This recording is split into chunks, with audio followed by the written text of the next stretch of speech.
السلام عليكم ورحمة الله وبركاته. soo dhawaada kuna soo dhawaada channelka Rumaani Media. Magaciiguna waa Abbas Mustafa.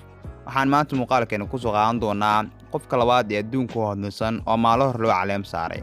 Intaananu muqalka u guda gelinna like saar videogan wuxuu naga saacidi karaa YouTube-ka inuu dad badan gaarsiiyo.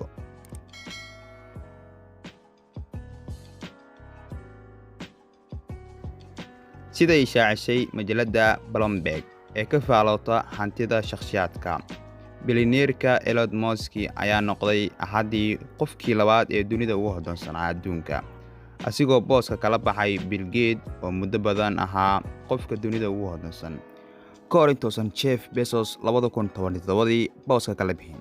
Elon Musk waa injineer iyo hal-abuure ahna ganacsiyada Mareykan ah waxa uu dhashay Afrika oo uu ka soo jeedo. hooyadiis waa Canadian, aabiis waa Koonfur Afrikaan cadcad. asigoo 17 sano jir ayuu galay Canada si uu wax u barto. 2 sano kadib wuxuu u wareegay Mareykanka, halkaas oo ku bartay cilmiga dhaqaalaha iyo fiisikiska.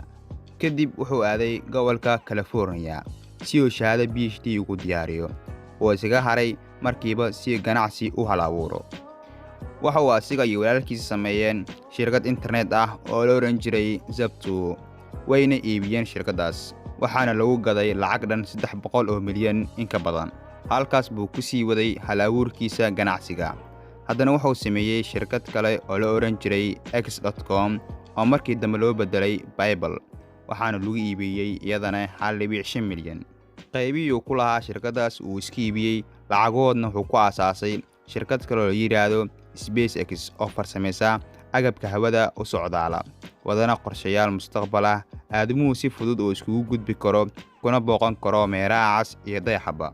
sidoo kale wuxuu aasaasay shirkad baabuur oo la yiraahdo Tesla oo soo saarto baabuurta elektriga ah.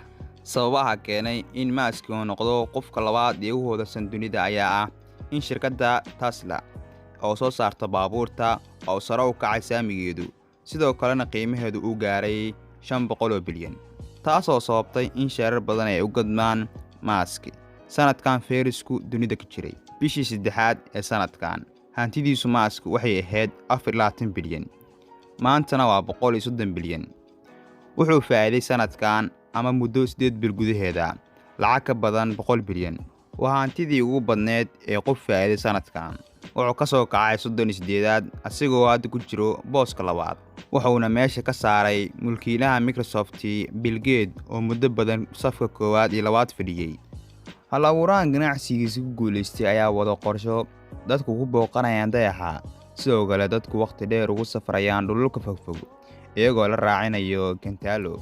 qorshihiis waxaa ka mid ah in waqtiga badan 20 saacadood ah diyaaradda hawada ku jirto lagu bedelo in gantaal lagu raaciyo saacad keerna kugu geyso meeshii 20 saacadood kugu qaadanaysay inaad gaarto.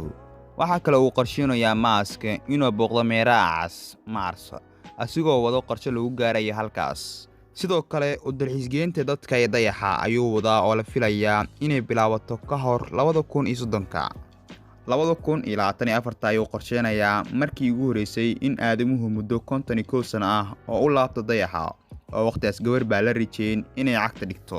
haddii fayrusku shirkado badan iyo dad badan hanti la'aan dhigay, waxaa jiro shakhsi 100 bilyan ka faa'iiday. shakhsi ku guuldareystay 3 mar inuu gantaal hawada u diro oo dhaqaale badan kaga burburay.